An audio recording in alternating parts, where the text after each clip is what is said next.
Hey everybody, Standing Ovation back with another break. Got some more Upper Deck Series 2. Surprise, surprise. The most popular product on the hockey card market right now, Upper Deck Series 2. And you can see why. I've had some really good luck with the way it started for me. I've actually opened up 3 hobby boxes, 3 tins, and 1 blaster so far. I hit the first Young Guns BEDARD in the second hobby box I cracked. My very first blaster. Check out the Shorts channel. I can't believe I hit a BEDARD in my very first and only blaster rip. And out of the first tin I opened, or the second tin I should say, first or second, I had a BEDARD Dazzlers that was right on the top of the pack of the orange bonus pack, and I didn't even notice till I was, I don't know, halfway through the video. I got 3 more here. I got a blaster. Obviously, I've got 1 of each. These are the formats that are out there. I don't think the hanger box, single packs hanger box are out there yet. And while the Walmart versions are out there, I haven't been near a Walmart since I came to the mainland. There are not as many of them in the Vancouver area, at least. Well, there are a lot of them, but they don't all stock hockey cards. So here we go. I don't really need to open any more. I really want to. The pursuit is on for the $1 million bounty. I got some more thoughts on that in a few minutes. The tins, I've seen a lot of good stuff coming out of them, although I heard somebody said they opened up a whole case and didn't get a BEDARD Young Guns, so let's hope that doesn't happen. I'm hoping to fill in the trifecta here. But this blaster, I'm only opening it because I bought 2, and well, obviously I don't need to open it, but you never know what's in here. I actually had some neat, had an outburst pop out of the tin. I don't know, there's all kinds of stuff in Series 2. It's brand new. I'm not wanting more of this stuff. The price of it makes it a little difficult. And on that note, I'm just going to offer my 2 cents worth in this. This is purely opinion. I should say I don't offer a lot of opinions very much. I try to just keep it breaking on this channel because that's really what I'm best at. I'm really good at opening cards, but not much else. People are asking, how come it's $300 a box US? Like, where did the price come from? And I thought the same thing myself. I've been in the hobby since Upper Deck came out in 1989, actually, because I got some of the baseball when it first came out. But I've never seen a product hit the floor with a price increase immediately off the bat. And it occurred to me a couple of things have happened this time around. What's new? Well, the format's new this year. BEDARD's new this year. But none of it. I was around when Crosby hit the floor and nothing changed the prices of the product then. I was around when McDavid hit the floor and not much changed the price of the products back then. I mean, it does increase over time, the price of products generally. But how come right off the bat this costs as much as it did? If you think about it, what else is happening out there? There's a $1 million bounty that's been put on a certain card. Where's that money coming from? Who can afford to pay you $1 million for a card? Well, if people maybe don't understand how the way the pricing works in Upper Deck and hockey cards for that matter, especially Upper Deck. Upper Deck has an exclusive deal with wholesalers to sell their products to them. They do not set the price. Now, I'm sure they have some ideas as to what they should have the price set at, but they do not set the price. There are large wholesalers in the States and 2 in Canada that basically have all the buying power from Upper Deck. They are the ones that forward the products onto all the card stores, the suppliers. Mirage Trading, Klutz and Chara, all the names out there, Breakaway, they get all their stuff through 2 guys in Canada, 2 companies. I don't know if they're actual guys. Universal and Grosvenor. And those are the 2 companies that supply all the hockey cards through Upper Deck in Canada. In the States, there's a few of them. The largest being the one closest to the north of the border, the hockey market, Dave and Adams, the ones that are offering the $1 million bounty. I have a strong suspicion their $300 a price point release is paying for bounties. I think that's exactly what's happened here, folks. We're all being victims to greed, and it's all our own fault because we paid for it. We all wanted these boxes, and they knew that in advance, seeing the price of wax and what it does over the previous years. I'm going to shut up now and rip the products, but I just seen a few comments and a lot of people frustrated they've been priced out of the hobby this year. If you want to keep collecting in hockey and other sports for that matter, perhaps reconsider what $1 million bounties are doing to the price point of the product. Okay, I'm ranted out. I'm going to just carry on with ripping, but I just thought I'd throw that in there before I got too far along and people... There's a Luke Phillips sigh. Jack Eichel portrait and a Sveshnikov ecliptic. As I got all into that, I kind of lost what my, I don't write this stuff out. This is really off the top of my head. But I was thinking about a lot of that and how I get it out into the public and my opinion and what I think of it. And again, I really don't have too much of a problem with the price because price is the price. People will pay what they will pay. I mean, I don't have a real problem with, I don't know what I have a problem with. I just don't like the fact that some of the larger buyers, through the ability of the market and the manipulation, were able to set the price this year. Not the public. The suppliers did it, and I don't think that's fair. I think the public should be the ones that dictate how and when the prices go up. And if we want $1 million bounties, well, maybe we need a billionaire to be in the hobby, not somebody who plans on selling $10 million worth of product to get their $1 million. Okay, enough ranting. I'll be quiet. Leave it for smarter people to discuss. Beniers, Heischer, and Austin Matthews PCs. Throw in your comments down below. Let me know what you think of the price and how it got there and why it is what it is, because I could see it getting to $400 or $500 a box. Again, that's Canadian. Eventually, but not right from product release date. That's new to me.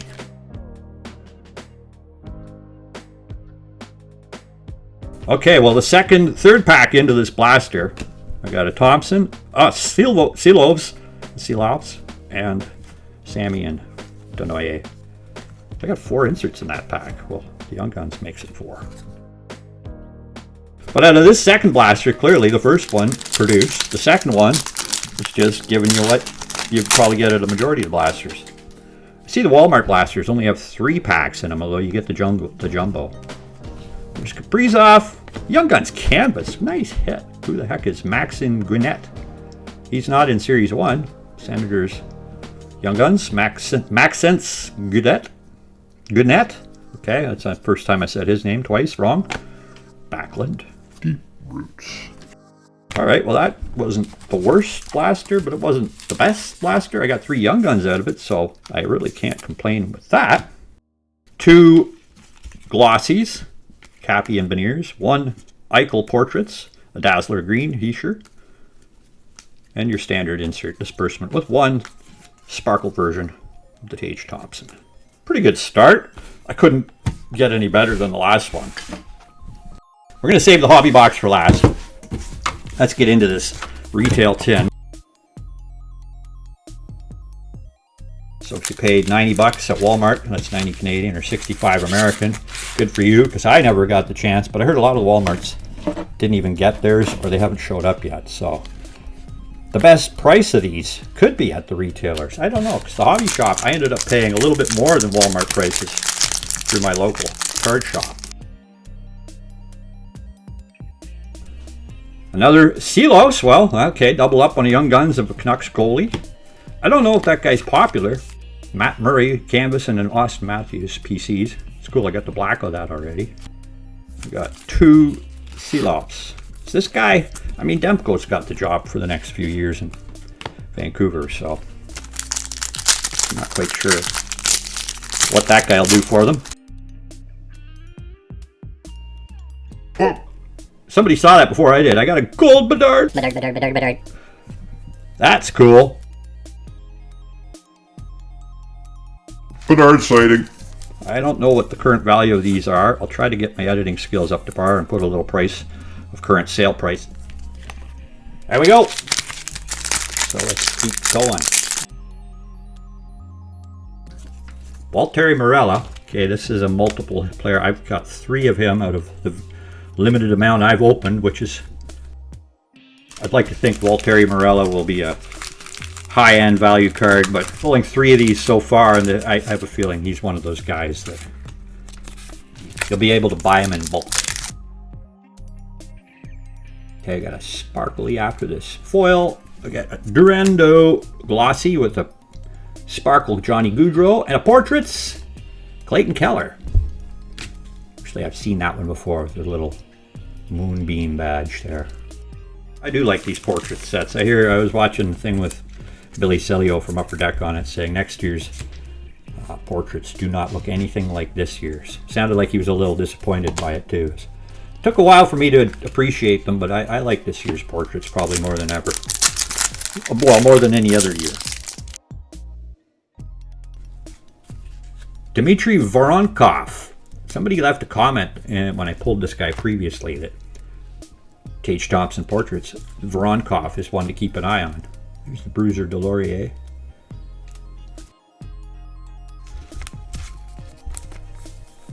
Okay, well, 3 of the 4 Young Guns from the tin showed up. An Outburst Islander Sorokin.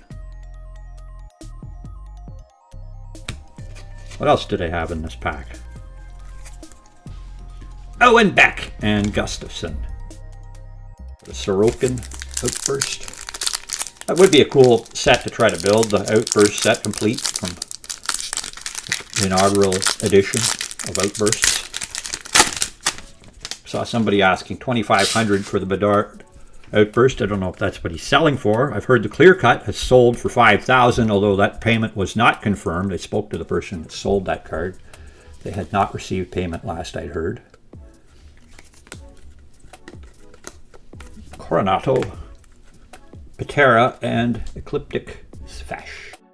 Last pack in this tin should have the Young Guns. There's also that Orange Dazzling pack. You can get Black Dazzlers too. I don't know if they're a hobby hit or a retail hit, but they're an unannounced parallel. Here's the Luke Phillips Sai again. And the Sai for me cutting off the bottoms of all these cards. Sorry, my camera position. Wow. I even fixed it once and blew it. Tang. D-Boss. And Keller. Ecliptic.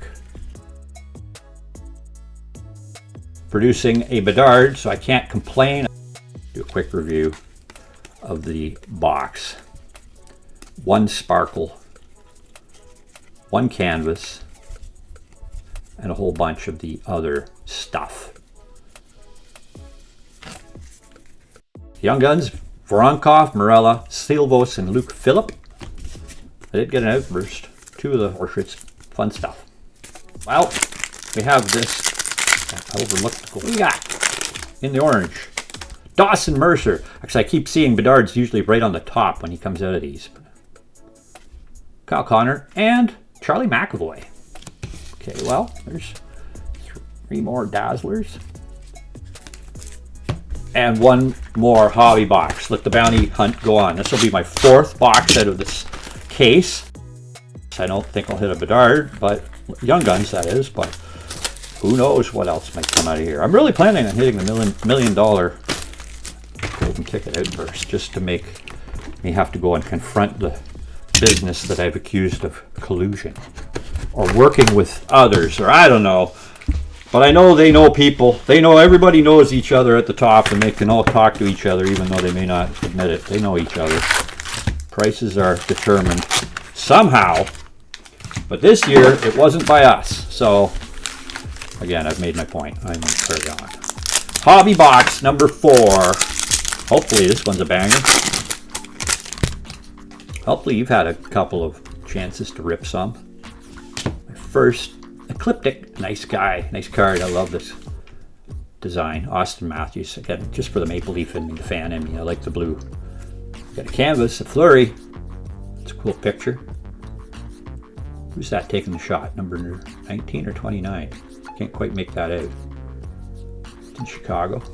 And J-Rob with his suit of armor and whatever these 9 things are. Okay. Kapel, Kakinen, and Vitek Vanacek have swapped teams. Both of them needed a fresh start. They're both pretty good goalies, or have had moments of pretty goodness. Lots of trades yesterday. Trade deadline ended at 3 p.m. yesterday, Eastern Standard Time, and I trying to soak in all the new players on the new teams, but basically Winnipeg and Vegas, I think, made the most noise. Braden Point, Dazzlers, blue. Foley. Bobby McMahon, Make Beliefs, one of the, 27 or 28-year-old rookie? But he's popular. He scored a lot of goals for a rookie. He had a hat trick in there, I think.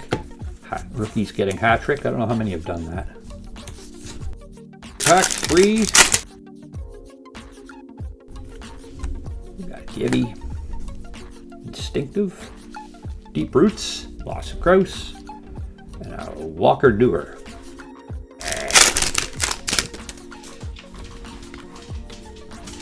Got Sparkle of Instinctive. Rupe Hintz Canvas, and Marco Casper. Well, so far this hobby box has been a little underwhelming. No hobby hits. Saving the best for last.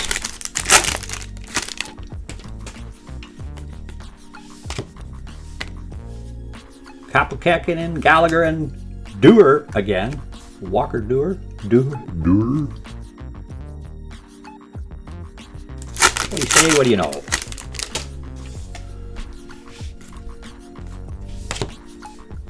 Try to break these properly so that the reveal is not spoiled. But Stutzel PCs, a clear cut base card, Ryan Johansson, and Scheifele's portrait card. Very base card of a base. First clear cut that came out of that case, it's a base. There's generally one Young Guns and 2 base, I think, in each case. Cliptic, Savash, Samuel Knazko, and a Svozil. Two Blue Jacket Young Guns in the same pack. Svozil's supposed to be good. He's from Czechia. I don't know Knazko. From Slovakia. So I got one from Czechia, one from Slovakia. Knazko. Knazko? Is it silent K? Don't know. Svozil. Okay, I'll put you up there just because I did get a Young Guns canvas earlier. I suppose I could have put him on display.